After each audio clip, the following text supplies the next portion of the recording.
السلام عليكم، مرحبا بكم معنا في قناة أم العز وبناتها. كنرحب بجميع المتتبعين، وبغيت اليوم نشارك معكم وصفة سهلة وبسيطة جدا، واللي هو الكراتان ديال الباذنجان معمر بالدجاج. صراحة كيجي رائع وممتاز جدا. ممكن تعمروه بالكفتة، ممكن تعمروه بأي حاجة بغيتوها، بالتون، يعني نتوما لكم الاختيار، وحتى بالخضر العادية حتى هو كيجي ممتاز. اول حاجه كناخذوا دجالات هكا، بوسنجالات كبارين، ومن بعد تغسلوهم، راه معروف الطريقه. غادي نقسمهم على جوج بهذا الشكل كيف ما كتشوفوا في الفيديو. من بعد غنحاول نخطط هاد الباذنجان، غادي نخططو خطوط، ونرش عليه شويه الملحه، شويه الابزار، وشويه الزيت، وتدخلوه للفران. ما تنساوش اللاطه تفرشوا عليها ورق الطبخ. انا عملته في الاير فراير، صراحه سهلت عليا العمل ودغيا طاب، فكل واحد يعدلو بالطريقه اللي كتجيه سهله.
من بعد ما وجدنا البوتنجان كيف كتشوفوا بهذه الطريقه هذه، غادي نحاول نخوي اللب ديالو، ولكن نحاولوا عيب شويه باش يبقى لنا الشكل ديال الباذنجان.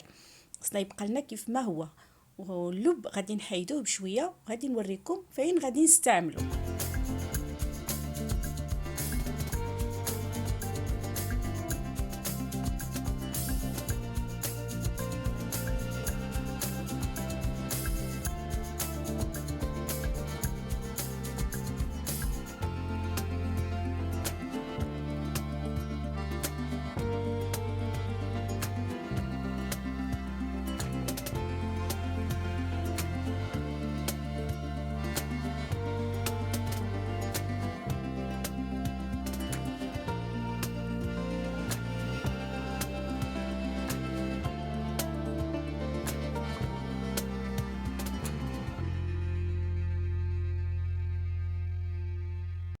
غادي ندوزو نقليو الدجاج هنايا انا واخا خليته طروفه شويش كبيبرين، ولكن بعد غادي نفردو حيتاش كنت مزروبه.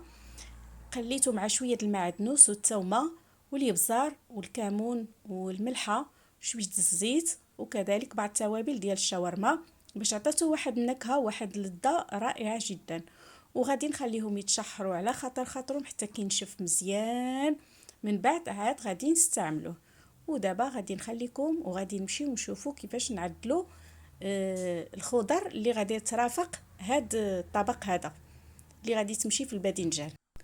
غادي نشحر البصله، عندي هنايا خديت بصله كبيره وشلطتها، وغادي نشحرها مزيان، ونزيد لها شامبينيون مقطع اطراف صغار كيف كتشوفوا معايا، وغادي نقليهم مع بعضياتهم. مي غادي يتشحروا مزيان داك الساعه غادي نزيد عليهم اللب ديال الباذنجان ونخلطهم مع بعضياتهم، ومن بعد نزيدوهم الدجاج. نخلط الكل مزيان باش هذاك هي التعميره اللي غادي نعمر بها بركيتوس ديال الباذنجان.